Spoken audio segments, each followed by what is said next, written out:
Okay, mic सब of कर लो।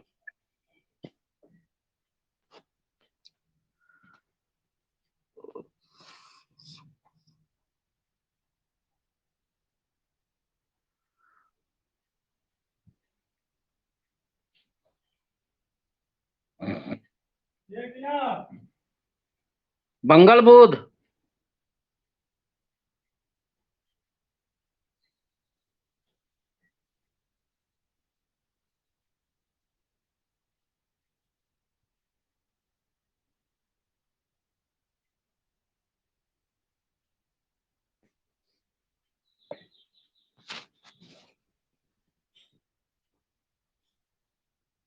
चलिए, आज का जो क्लास है वो है आपका एक सुंदर सा चैप्टर है, हैबिटेट, ऑर्गेनिज्म एंड पॉपुलेशन। हाँ, habitat, organism and population, habitat, organism and population. थोड़ा सा इसको इरेज करते हैं पहले। तो हैबिटेट, ऑर्गेनिज्म एंड पॉपुलेशन, इसके अंतर्गत में जो हम लोग जो पढ़ेंगे हैबिटेट, ऑर्गेनिज्म एंड पॉपुलेशन। देखो, इसमें 3 ठो वर्ड है। 3 वर्ड कौन सब है? एक वर्ड है हैबिटेट, दूसरा वर्ड है ऑर्गेनिज्म और तीसरा वर्ड है पॉपुलेशन। हम लोग अभी तक जो जान रहे हैं कि इसके बारे में, पॉपुलेशन के बारे में हमको कहीं पर कोई दिक्कत नहीं है। ये जो पॉपुलेशन जो तुम्हारा वर्ड है, इस पर हमको कोई दिक्कत नहीं है। लेकिन दिक्कत क्या है कि हम लोग पॉपुलेशन के बारे में समझ जाते हैं, सिंपल सा बात, कि जो जनसंख्या। पॉपुलेशन का मतलब जनसंख्या नहीं होता है। पॉपुलेशन का मतलब होता है जीव का संख्या, ऑर्गेनिज्म। एक पर्टिकुलर जो स्पीसीज ऑफ ऑर्गेनिज्म है, उनकी संख्या कितनी है एक पर्टिकुलर जियोग्राफिकल एरिया में। यानी कि एक एक खास तरह का एरिया में किसी खास तरह का ऑर्गेनिज्म की जो टोटल जो संख्या होती है, उसको हम पॉपुलेशन कहते हैं। अब कोई एक जंगल है, वहां पर आपको उस जंगल में ज़रूरी तो नहीं है कि जो जितने भी जंगल में पाए जाने वाले जानवर हैं, सभी के सभी उस जंगल में आपको मिलेंगे। हाँ, ये हो सकता है कि कुछ पर्टिकुलर टाइप के, कुछ खास तरह के जीव आपको उस जंगल में ज़्यादा मिलेंगे, तो कुछ खास तरह के जीव कम मिलेंगे। या कुछ ऐसे भी जीव हैं, ज जानवर हैं जो वहाँ नहीं मिलेंगे। तो ये हो गया आपका पॉपुलेशन। ऑर्गेनिज्म आप लोग समझ ही रहे हैं, जो जीव होता है उसको हम ऑर्गेनिज्म कहते हैं। हैबिटेट क्या होता है? अब देखो, यह जो ऑर्गेनिज्म है, किसी न किसी जगह पर तो वो रहेगा। कोई न कोई ऐसा इलाका है जिस जगह पर वो रहना रहे, अपना उसका कहीं वो ठिकाना होगा, आश्रय होगा। तो जो आश्रय जो होता है किसी भी ऑर्गेनिज्म का, उसको हम लोग कहते हैं हैबिटेट। हैबिटेट में, एक पर्टिकुलर हैबिटेट में जो कोई भी जो जीव जो रहेगा उसको कहेंगे ऑर्गेनिज्म। और उस ऑर्गेनिज्म की एक संख्या होगी एक पर्टिकुलर इलाका में, जिसको हम लोग बोलेंगे पॉपुलेशन। मोटा-मोटी यही आपका इस चैप्टर का जिस्ट है, जिसमें आपको हैबिटेट के बारे में पढ़ना है, अलग-अलग तरह का हैबिटेट क्या होता है, अलग-अलग तरह के ऑर्गेनिज्म के बारे में पढ़ेंगे, जिसमें प्लांट और एनिमल सभी चीज़ रहेंगे। और इसके साथ-साथ हम उनकी पॉपुलेशन कैसे निर्धारित किया जाता है, पॉपुलेशन को कैसे निर्धारण किया जाएगा, इसके बारे में हम जानकारी लेंगे। तो सबसे पहला जो चीज़ है, वो है आपका हैबिटेट, माइक्रो हैबिटेट एंड नीचे। हैबिटेट, हैबिटेट तो हैबिटेट हो गया। माइक्रो हैबिटेट, माइक्रो का मतलब होता है छोटा। और इसके साथ-साथ नीचे क्या होता है? तो सबसे जो पहला जो चीज़ है, वो है आपका ये हैबिटेट। हैबिटेट किसको हम कहते हैं? तो हैबिटेट का मतलब होता है, हैबिटेट एक खास तरह का एक फिजिकल प्लेस होता है। फिजिकल प्लेस का मतलब जो हमको नज़र आता है। कोई भी ऐसा स्थान या कोई भी ऐसा लोकेलिटी, कोई भी ऐसा इलाका या कोई भी ऐसा फिजिकल प्लेस जो भौतिक जो जग स्थान है, जो हमको नज़र आता है, लेकिन वो खास होगा, हैं? तो हैबिटेट एक स्पेसिफिक फिजिकल प्लेस या फिर लोकेलिटी होगा, जो कि किसी ऑर्गेनिज्म के द्वारा उसको ऑक्युपाइड किया जाता है। ऑक्युपाइड का मतलब उस जगह को वो अपने लिए संरक्षित करके रखता है, अपने लिए। हो सकता है कि उस पर्टिकुलर स्पेसिफिक जो फिजिकल प्लेस है या जो लोकेलिटी है, जो कुछ भी जिसको कि कोई ऑर्गेनिज्म के द्वारा भी ऑक्युपाइड किया जाएगा या कोई पॉपुलेशन के द्वारा या कम्युनिटी के द्वारा। अब एक नया चीज़ आ गया कि यह कम्युनिटी क्या है? कम्युनिटी का मतलब होगा कि एक ऑर्गेनिज्म, तो आप समझ रहे हैं कि एक खास तरह का ऑर्गेनिज्म एक खास जगह पर अपना वो घर बना करके रहेगा। अच्छा, वो जो खास तरह का मान लो कि शेर एक गुफा में रहता है, शेर एक गुफा में रहता है, तो शेर अगर एक गुफा में रहेगा, तो उस गुफा में क्या केवल शेर ही रहेगा? कोई दूसरे तरह के भी जो छोटे-मोटे कीड़े-मकोड़े, जीव-जंतु और भी तो कुछ हो सकता है। तो एक पर्टिकुलर जो मिला-जुला करके विभिन्न प्रकार के ऑर्गेनिज़्म 2 या 2 से ज़्यादा ऑर्गेनिज़्म अगर रहेंगे, तो उसी को हम लोग कहेंगे कम्युनिटी। तो इनका जो हैबिटेट जो होता है, उस हैबिटेट में कुछ खास तरह के कॉम्बिनेशन भी होते हैं। वो कॉम्बिनेशन क्या चीज़ होंगे? केवल और केवल उसमें लिविंग बीइंग्स ही उस हैबिटेट में पाया जाएगा, ऐसी बात नहीं है। वहाँ पर आपको कुछ एबायोटिक और एनवायरनमेंटल फैक्टर से भी यह डिपेंड करते हैं। कुछ इनका एबायोटिक और बायोटिक 2 चीज़ होता है। एबायोटिक का मतलब हो गया नॉन लिविंग बीइंग्स, हाँ? और इसी को हम लोग एनवायरनमेंटल फैक्टर भी कहते हैं और एनवायरनमेंटल का मतलब हो गया जो चीज़ हमारे चारों तरफ जो हमारे मौजूद है। हमारे इर्द-गिर्द जो भी चीज़ें मौजूद है, वो सारा का सारा आपका एनवायरनमेंटल फैक्टर है। और इसी को हम लोग एबायोटिक कहेंगे। तो बायोटिक किसको कहेंगे? बायोटिक उस चीज़ को कहेंगे जो लिविंग थिंग्स है, जो ज़िंदा है, जो जीवित चीज़ जो आपके चारों तरफ है, उसको हम बोलेंगे बायोटिक फैक्टर्स। इसका विशेषता क्या है? हैबिटेट की अगर विशेषता की बात किया जाए, तो किस प्रकार का कैरेक्टरिस्टिक्स, फीचर्स इसमें होता है? तो यह जो है जितना भी एनवायरमेंटल फैक्टर जितना वो सारा का सारा एनवायरमेंटल फैक्टर जो किसी भी जीव को जिंदा रहने के लिए ज़रूरी होता है। हाँ, वो सारा एनवायरमेंटल फैक्टर इसका एक विशेष गुण है कि किसी भी हैबिटेट में रहने के लिए उस जीव को वो सारे एनवायरमेंटल फैक्टर चाहिए जो उसके जिंदा रहने के लिए ज़रूरी है या उस पॉपुलेशन को जिंदा रहने के लिए ज़रूरी है या उस कम्युनिटी को जिंदा रहने के लिए ज़रूरी है। एक खास इलाका में अगर कोई कम्युनिटी या कोई इंडिविजुअल या कोई पॉपुलेशन अगर है, पाया जा रहा है तो वो तो उसका हैबिटेट है, लेकिन उस हैबिटेट को निर्धारण करने का जो चीज़ होगा, वो होगा विभिन्न प्रकार के आपके एनवायरमेंटल फैक्टर्स। हाँ, ये हैबिटेट कितना बड़ा या कितना छोटा हो सकता है, तो इसका निर्धारण भी बड़ा विचित्र है। यह आपको छोटा हो सकता है, जैसे कि कोई एक छिद्र है। आपके घर में एक दीवाल है या आप किसी मिट्टी को या कोई ज़मीन का टुकड़ा देखिए, वहाँ पर एक बहुत ही छोटा-सा छिद्र है। जब उस छिद्र को गौर से देखोगे, तो उसमें काफ़ी ज़्यादा मात्रा में तुमको चींटी नज़र आएगा, तो वो भी एक तरह का हैबिटेट हुआ। एक पेड़ का जो छाल होता है, पेड़ का जो छाल कितना छोटा, छोटा से छोटा छाल लीजिएगा, उसमें भी आपको विभिन्न प्रकार के ऑर्गेनिज़्म दिखाई देंगे, अगर आप माइक्रोस्कोप की सहायता से देखें। इवन कि अगर एक चींटी के इंटेस्टाइन को चींटी एक ऐसे ही सबसे छोटा, बहुत ही छोटा जीव होता है। उसके अगर इंटेस्टाइन को देखा जाए, तो उसमें भी वो विभिन्न प्रकार के ऑर्गेनिज़्म का वो हैबिटेट होता है। लेकिन क्या ये इतना ही छोटा होता है? जी नहीं, यह बड़ा भी हो सकता है। यह बड़ा हो सकता है जैसे आपके गाँव का कोई तालाब, कोई झील, कोई नदी, सागर, जंगल, रेगिस्तान या कोई घास का मैदान, ये एक बहुत बड़ा हैबिटेट के अंतर्गत आते हैं। तो यह हैबिटेट हो सकता है, तो यह छोटा भी हो या एक बहुत बड़ा हो। अब हर एक हैबिटेट में हर एक तरह के तो एनिमल रहेंगे नहीं। अलग-अलग तरह के हैबिटेट को में रहने के लिए अलग-अलग तरह के एनिमल की ज को र म उसमें रह सकता है। सारे के सारे एनिमल एक ही तरह के जगह पर नहीं रह सकते हैं। चूँकि आपने देखा कि अलग-अलग तरह का हैबिटेट का स्ट्रक्चर है। बहुत ही छोटा भी है, तो बहुत ही बड़ा है। उसी के हिसाब से जो बड़ा हैबिटेट है, उसमें उसी टाइप के जीव-जंतु रहेंगे और जो छोटा हैबिटेट है, उसमें उसी टाइप के जीव-जंतु रहेंगे। तो एनिमल्स जो होते हैं, जो उस हैबिटेट में रहते हैं, वो निश्चित रूप से अपने आप को वो हैबिटेट स्पेसिफिसिटी को दिखाते हैं। स्पेसिफिक हैबिटेट स्पेसिफिसिटी कहने का मतलब हुआ कि वो खास तरह के हैबिटेट में अपने आप को रहने के लायक बनाते हैं। या यह कहा जा सकता है कि वो उस हैबिटेट में रहने के लायक होते हैं, तभी वो रह पाते हैं। तो यह एनिमल्स जनरली आपको क्या दिखाता है? हैबिटेट स्पेसिफिसिटी दिखाता है, लेकिन इसका कुछ एक्सेप्शन भी है।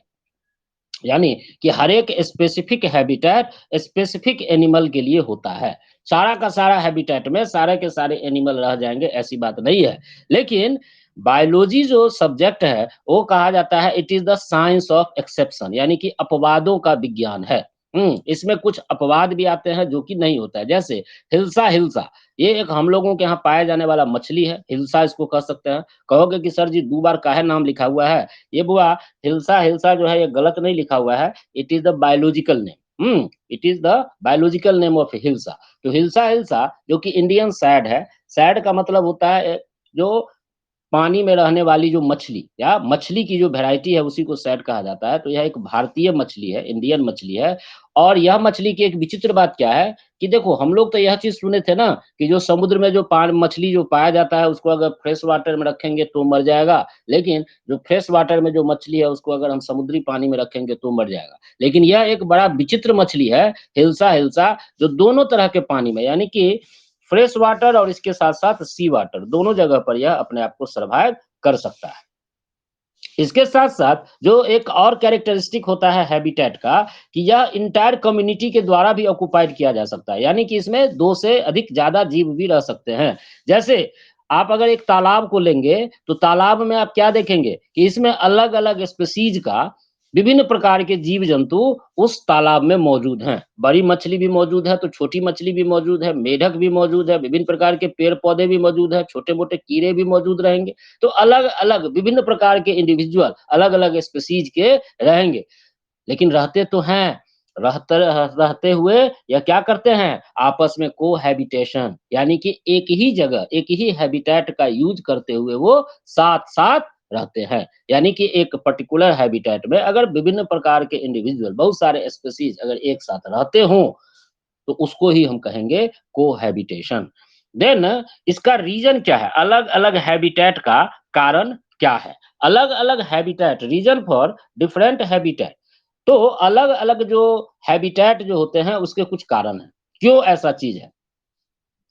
ज्योग्राफी में बचपन से पढ़ते चले आए हैं कि हमारी धरती जो है वो रोटेट करता है यानी कि सन के चारों तरफ वो चक्कर लगाता है, ठीक? और इसके साथ-साथ वो एक काल्पनिक एक एक्सिस है, अपने एक्सिस अपने धुरी पर वो चक्कर तो लगाता है, साथ-साथ वो खुद भी घूम रहा है और अपने घूमने के कारण जो वो घूम रहा है और सूरज का जो वो रोटेट जो कर रहा है, जो चक्कर लगा रहा है, इसके साथ-साथ थोड़ा-सा वो उसका एक सीधा वो नहीं है गेंद के जैसा, वो थोड़ा-सा झुका हुआ है।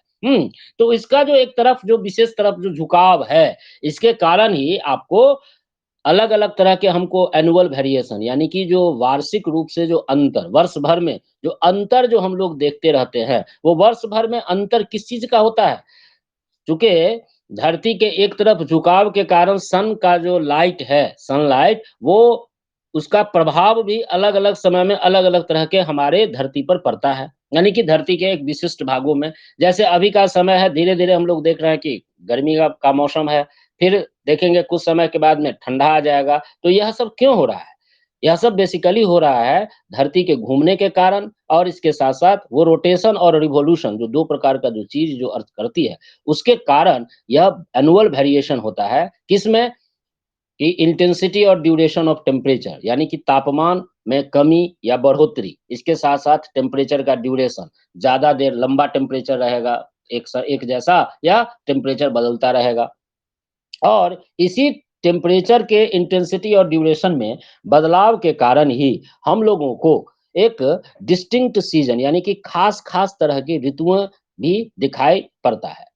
ओके, अब जो एनुअल जो टेम्परेचर होगा, एनुअल टेम्परेचर को हिंदी में कहते हैं वार्षिक तापमान और प्रेसिपिटेशन, प्रेसिपिटेशन यानी कि टेम्परेचर के हिसाब से ही वाटर वेपर का फॉर्मेशन होता है और वाटर वेपर के साथ-साथ में अलग-अलग तरह की चीज़ों का क्षय भी होता है या मिट्टी का भी निर्माण होता है या विभिन्न प्रकार के जो फिजिकल जो चीज़ का निर्माण होना, ये सब आपका एनुअल टेम्परेचर पर ही निर्भर करता है। तो एनुअल टेम्परेचर और प्रेसिपिटेशन में जो अंतर है उसके कारण क्या होता है कि अलग-अलग तरह के बायोम्स का निर्माण होता है। बायोम्स क्या है, ये आगे आपको बताया जाएगा। तो अलग-अलग तरह के बायोम्स, अलग-अलग तरह के अभी के लिए बायोम्स को तुम रख सकते हो थोड़ी देर के लिए कि यह अलग-अलग तरह के हैबिटेट का निर्माण होता है। क्योंकि टेम्परेचर और प्रेसिपिटेशन में वेरिएशन अंतर होता है, इसके कारण अलग-अलग तरह के हैबिटेट का फॉर्मेशन या अलग-अलग तरह के बायोम्स का फॉर्मेशन हो सकता है। अब यह ज़रूरी नहीं होता है कि अगर हैबिटेट फ़ेवरेबल है, कोई भी आश्रय स्थल या कोई भी ऐसा जगह जहाँ पर कोई ऑर्गेनिज़्म रहेगा, वो हमेशा उसके लिए फ़ेवरेबल ही रहेगा, ऐसा कोई ज़रूरी नहीं है। लाइफ़ केवल और केवल फ़ेवरेबल हैबिटेट में ही रहेगा, ऐसा नहीं होता है, बल्कि कहीं-कहीं देखा गया है कि यह अनफ़ेवरेबल हैबिटेट में भी विभिन्न प्रकार के जीव रहते हैं। अंतर लेकिन तो कुछ न कुछ तो होगा। अंतर यही होता है कि अगर हैबिटेट अनफ़ेवरेबल हो, यानी कि हैबिटेट दोनों हो सकता है, फेवरेबल भी हो सकता है और अनफेवरेबल भी हो सकता है। लेकिन फेवरेबल अगर हैबिटेट है, तो वहाँ पर आपको बायोडायवर्सिटी काफ़ी ज़्यादा मिलेगा। बायोडायवर्सिटी कहने का मतलब हुआ कि विभिन्न प्रकार के जो जीव एक ही जगह पर जो मौजूद हैं। जैसे मैदानी इलाकों में आपको विभिन्न बायोडायवर्सिटी काफ़ी ज़्यादा देखने को मिलेगा। लेकिन वहीं अगर आप चले जाएँ रेगिस्तानी इलाकों में या कोई ऐसा इलाका बर्फ वाला इलाका में, तो वहाँ पर आपको बायोडायवर्सिटी कम मिलेगा। बायोडायवर्सिटी को हिंदी में कहते हैं जैव विविधता, यानी कि विभिन्न प्रकार के जो जैविक तत्व जो पाए जाते हैं, that is called a biodiversity. तो अगर हैबिटेट अनफेवरेबल होगा, तो यहाँ पर बायोडायवर्सिटी बहुत ही कम होगी और अगर बायोडायवर्सिटी कम होगी, तो इसका क्या मतलब हुआ कि वहाँ पर प्रोडक्टिविटी भी कम होगी, उत्पादकता भी उसकी कम होगी। जैसे कि large number of microbial species जो हैं, वो हमारे इंटेस्टाइन में पाए जाते हैं। तो हमारे इंटेस्टाइन में अगर पाए जाते हैं, तो माइक्रोबियल स्पीशीज़ पाए जाते हैं, तो लार्ज नंबर में क्यों? क्योंकि वहाँ पर वो हैबिटेट उनको फ़ेवर करता है। वो हैबिटेट उनको फ़ेवर कर रहा है, इसीलिए काफ़ी ज़्यादा संख्या में माइक्रोबियल स्पीशीज़ जो हैं, वो हमारे इंटेस्टाइन में मौजूद हैं। नेक्स्ट जो आपका चीज़ है, वो है माइक्रो हैबिटेट। माइक्रो हैबिटेट क्या हुआ? माइक्रो का मतलब तो पहले ही बता दिए कि छोटा होता है। तो अब अगर हैबिटेट को तोड़ा जाए, हैबिटेट का भी एक छोटा-सा रूप, एक बहुत बड़ा हैबिटेट या एक छोटा-सा हैबिटेट है। अब जैसे कि एक एग्ज़ाम्पल दिए थे कि तुम्हारा ही घर है, हाँ? तुम अपने घर में रह रहे हो, अपने घर में रहते हो तो तुम देखोगे कि एक चींटी का एक अलग हैबिटेट है, हाँ? उसी घर में तिलचट्टा एक अलग जगह पर रह रहा है, पूरा घर में तो नहीं है। आपके दीवार पर रहने वाला गिरगिट का भी एक अपना एक अलग स्थान है। तो हर एक छोटे-छोटे जीव-जंतु भी आपके घर में आप ही के साथ रहते हैं, तो वो घर बेसिकली तो आपका हैबिटेट है, नो डाउट। लेकिन उसी हैबिटेट में एक छोटा-सा डिवीज़न करके दूसरे तरह के भी ऑर्गेनिज़्म वहाँ रह रहे हैं, वास कर रहे हैं, तो इसी को हम कहेंगे हैबिटेट, यानी कि यहाँ पर क्या हो गया, हैबिटेट का सब डिवीज़न हो गया। इसमें अलग-अलग जो हैबिटेट जो होते हैं या हैबिटेट का जो डिवीज़न होता है, इसमें विभिन्न प्रकार के एनवायरमेंटल कंडीशंस भी हो सकते हैं और इसके कारण जो अलग-अलग तरह के एनवायरमेंटल कंडीशन होंगे, इसके कारण अलग-अलग तरह के ऑर्गेनिज़्म आपको उसमें पाए जाएँगे। अब सोच लो कि तुम्हारा घर ही है, तो तुम्हारे घर में भी अलग-अलग तरह के एनवायरमेंटल कंडीशन कैसे हो गए? जैसे किचन का कोई ऐसा जगह, मान लीजिए नीचे का जगह जहाँ पर तिलचट्टा काफ़ी ज़्यादा भरपूर मात्रा में मिलेगा, तो नो डाउट आपके कमरे का जो तापमान है या माने एनवायरनमेंट है, वो निश्चित रूप से उस तिलचट्टा जहाँ पर वो मौजूद है कॉकरोच, उससे वो निश्चित रूप से अलग होगा। तो इसके कारण ही अलग-अलग तरह के ऑर्गेनिज़्म वहाँ पर उस पर्टिकुलर जगह पर रहेंगे, जिसको हम लोग बोलेंगे माइक्रो हैबिटेट। अगर इसका एग्ज़ाम्पल देखा जाए, तो वो हो गया आपका फॉरेस्ट फ्लोर। देखो पूरा जंगल है, बहुत बड़ा जंगल है, लेकिन जंगल का जो नीचे का जो मिट्टी वाला जो इलाका है that is called a forest floor, वहाँ पर भी आपको कुछ खास तरह के ऑर्गेनिज़्म रहेंगे जो पूरे जंगल में नहीं मिलेंगे। ट्री कैनोपी का मतलब होता है पेड़ तो देखते हैं। मान लो कि तुम एक काम करो कि अगर कोई पेड़ को बहुत दूर से देखोगे, तो तुमको एक छाता के जैसा पूरा हरा कलर का ऊपर में छतरी नज़र आएगा, तो उसी को कहा जाता है ट्री कैनोपी। इसके साथ-साथ कोई कीचड़ लगा हुआ जो बॉटम है, जैसे कि आपका तालाब है, तालाब में हम क्या देखते हैं कि सबसे नीचे वाले इलाके में पूरा कीचड़ रहता है, तो उसी को कहा जाता है मडी बॉटम या तालाब का सबसे ऊपर वाला जो सरफेस है या कोई छिद्र है, बरो है, तो इन सब चीज़ों को ही हम लोग माइक्रो हैबिटेट की श्रेणी में रख सकते हैं। अब जैसे देखिए कि कोई एक छिद्र है, जैसे बताया ना कि कोई एक मैदान है, मैदान में एक छोटा-सा छिद्र जो हम देख रहे हैं, वहाँ पर एक विशेष प्रकार की चींटियाँ वहाँ पाई जाती हैं। तो पूरे मैदान में तो वो चींटी नहीं मौजूद है। हाँ, मैदान के एक खास पर्टिकुलर जगह पर एक छिद्र बना कर के कुछ चींटियाँ उसमें मौजूद रहती है, so it is called a micro habitat. ठीक, तीसरा जो चीज़ है, वो है आपका इकोलॉजिकल नीचे। इकोलॉजिकल नीचे हम किसको कहेंगे? तो इकोलॉजिकल नीचे को सबसे पहले परिभाषित जो किए थे, वो एक बायोलॉजिस्ट थे जिनका नाम था एल्टन। एल्टन ने 1927 में डिफाइंड किया था इकोलॉजिकल नीचे को। इसको ध्यान से समझना, थोड़ा-सा एक लिस्ट है। इकोलॉजिकल नीचे को डिफाइंड करने का काम किए थे एल्टन 1927 में। इन्होंने बताया था कि एनिमल का वो प्लेस, एनिमल एक इकोलॉजिकल नीचे को कह सकते हैं एनिमल का वो प्लेस किसी भी बायोटिक एनवायरनमेंट में और उस हैबिटेट में वो खास तरह के हैबिटेट में वो है, लेकिन हैबिटेट में रहते हुए कोई भी एनिमल का वो स्थान जहाँ पर कि वो उसका बायोटिक एनवायरनमेंट के साथ वो जुड़ा हुआ है, नॉट एबायोटिक, बायोटिक एनवायरनमेंट मतलब लिविंग एनवायरनमेंट के साथ वो जुड़ा हुआ है और उसका रिलेशन उस बायोटिक एनवायरनमेंट के साथ क्या होगा, कि उसका रिलेशन होगा भोजन के लिए या हो सकता है उससे दुश्मनी हो या उसका इकोसिस्टम में क्या फंक्शनल रोल है, वो इकोसिस्टम में किस तरीके का अपना योगदान दे रहा है, इसी को हम बोलेंगे इकोलॉजिकल नीचे। अब अगर इसका दूसरा तरीका से आप समझिए, तो हम कह सकते हैं कि हैबिटेट क्या हुआ? उस ऑर्गेनिज्म का एड्रेस हुआ, है ना? अब किसी हैबिटेट में वो रह रहा है, तो वो उसका हो गया आपका ये मतलब कि वहाँ पर वो रह रहा है, कोई भी ऑर्गेनिज़्म, तो इकोलॉजिकल नीचे क्या कहेंगे? इकोलॉजिकल नीचे का मतलब हो गया उस ऑर्गेनिज़्म का पॉपुलेशन, उस ऑर्गेनिज़्म का सॉरी पॉपुलेशन बोल दिया, प्रोफेशन, वो कौन-सा काम करता है? जैसे कि शेर जंगल में रहता है, शेर जंगल में रहता है तो उसका पूरा जंगल का इलाका उसका नहीं होता है, वो एक खास इलाका में ही जाता है जहाँ पर वो पानी पीता है या शिकार करता है। लेकिन फिर जब उसका आराम करने का स्थान आता है तो वापस वो अपने हैबिटेट में आ जाता है। लेकिन जब अगर उसको कुछ काम करना हो तो कोनो तो कहीं तो नौकरी तो करने नहीं जा रहा है। वो भोजन के लिए जाएगा या उसका कोई शिकारी उसका कोई इंतज़ार कर रहा होगा यानी कि उसको भी कोई मारने वाला होगा। तो वो जो इलाका होता है जहाँ पर वो बायोटिक विभिन्न प्रकार के दूसरे तरह के बायोटिक एनवायरनमेंट के साथ अपने आप को ज़िंदा रखता है, चाहे वो भोजन के लिए या वो शिकार करने के लिए। तो ठीक वो ऐसे ही इलाके में तो रहना पसंद करेगा जहाँ पर हिरन की संख्या काफ़ी हो। तो हिरन और शेर जो एक जगह रहेंगे इकट्ठा रूप से, वो हैबिटेट नहीं कहलाएगा, उसको हम बोलेंगे इकोलॉजिकल नीचे यानी कि वो उसका प्रोफेशन है।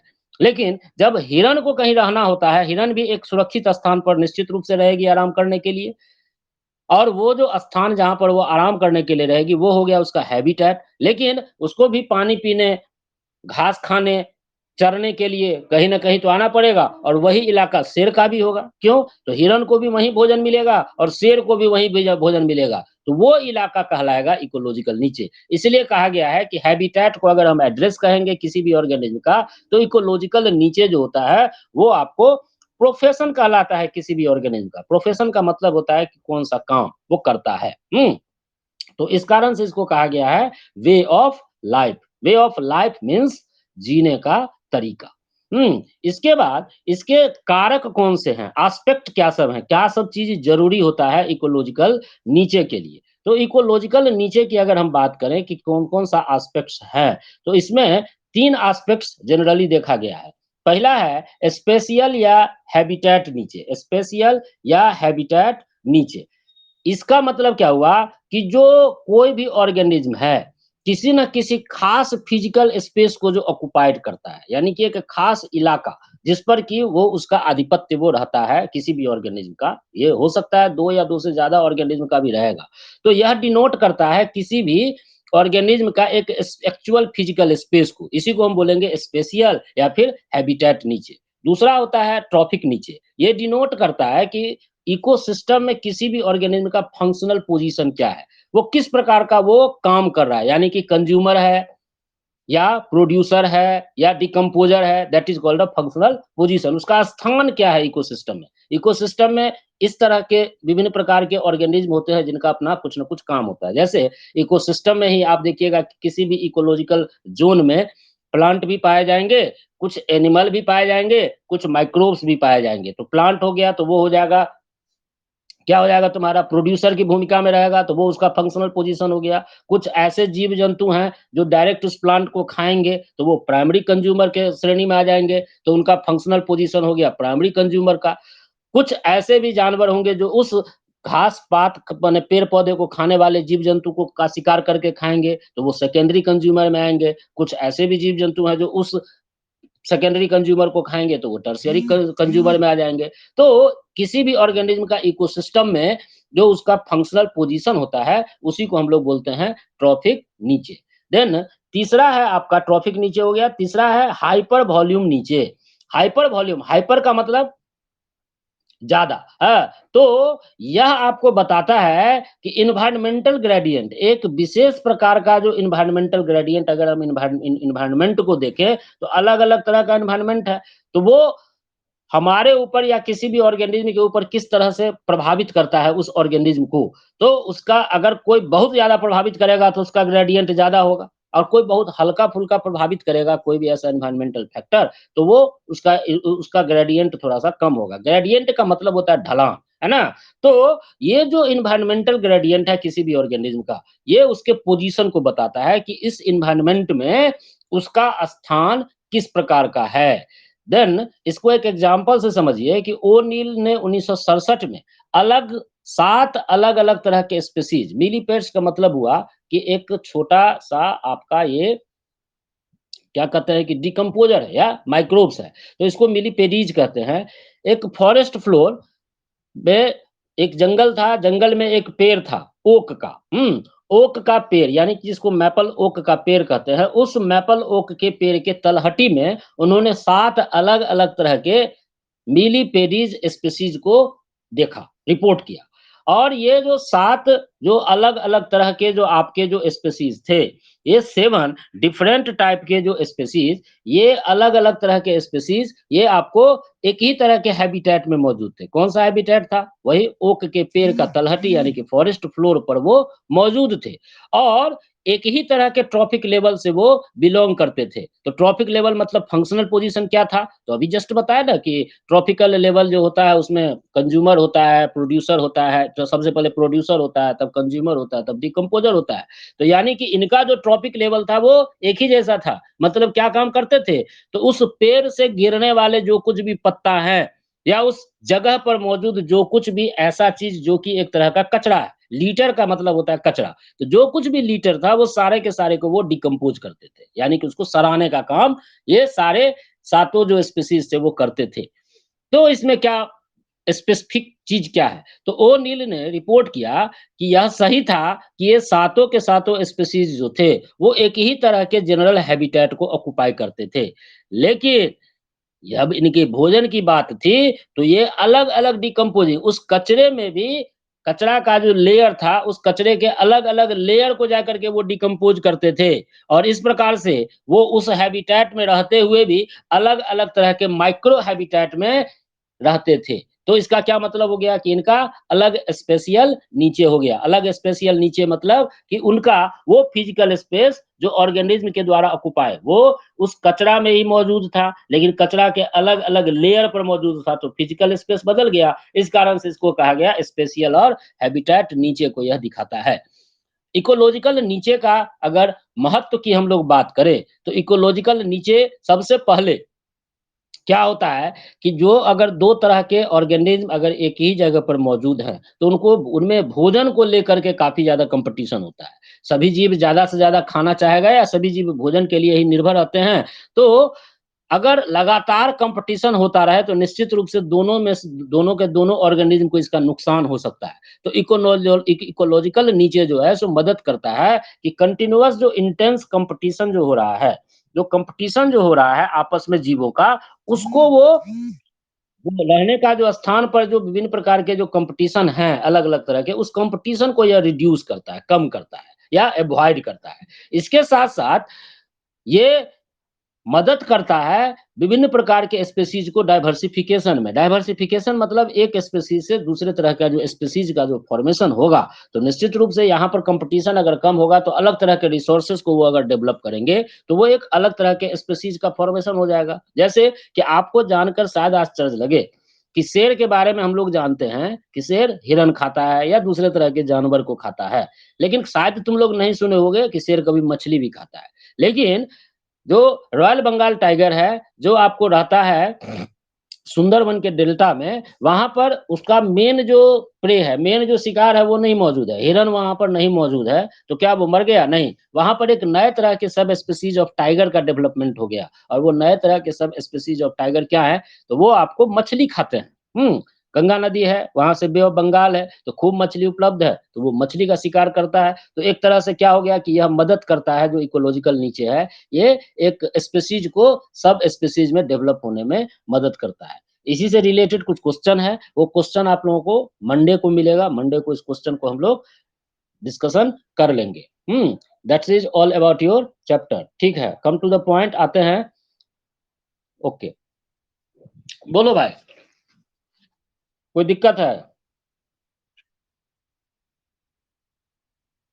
वो ढलान होता है, वातावरण जो एनवायरनमेंट में किस-किस प्रकार के जो चीज़ हैं, जो चीज़ का एक स्तर होता है, एक लेवल होता है, जो हमारे लाइफ़ को या किसी भी ऑर्गेनिज़्म को जो प्रभावित करने का काम करता है, उसी को हम कहते हैं एनवायरनमेंटल ग्रेडिएंट। ऐसे करके समझिए कि एक पहाड़ की चोटी है, वो चोटी ऊपर से लेकर के नीचे तक, तो जितना हम नीचे बढ़ेंगे उसका संकरापन, नैरोनेस कम होता चला जाएगा, यानी कि ढलान उसका घटता चला जाएगा। लेकिन सबसे टॉप मोस्ट लेवल पर ढलान काफ़ी ज़्यादा होता है, तो उसी प्रकार से एनवायरनमेंट में भी जो मौजूद विभिन्न प्रकार के तत्व हैं, तो उस एनवायरनमेंट से रिलेटेड हम लोग भी हैं, आप लोग भी हैं, सारे लोग हैं।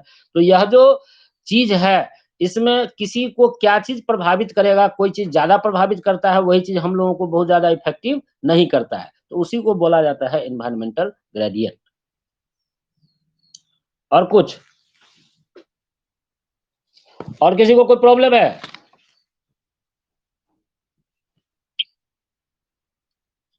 कल पूछोगे? अच्छा ठीक है, पहले लिख लेना भाई तू। थोड़ा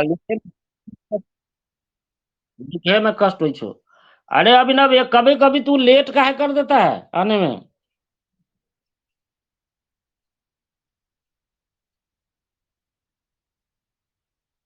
टाइम के कथी प्रॉब्लम छो तोरा? तो 5 मिनट लेट हो गया तो गड़बड़ चीज़ है ना। अच्छा हाँ, थोड़ा-सा देखते हैं, एगो काम देते हैं आप लोगों को। काम ये दे रहे हैं कि कल संडे है, टेस्ट के बाद में कल शाम तक जो माइक्रोब्स इन ह्यूमन वेलफेयर भेजोगे तैयो बढ़िया, नहीं भेजोगे तैयो बढ़िया। Microbes in human welfare camera लीजिएगा, मतलब मोबाइल का वीडियो रिकॉर्डिंग ऑन कीजिएगा, और जो माइक्रोब्स इन ह्यूमन वेलफेयर का नोट्स जो लिखे हैं, थोड़ा पेज पलट के वीडियो बना करके थोड़ा-सा भेज दीजिएगा पर्सनल पर। ठीक है? ठीक है, ओके। चलिए, थैंक यू। जाइए, 12 बजने वाला है, क्लास कीजिए। ठीक है।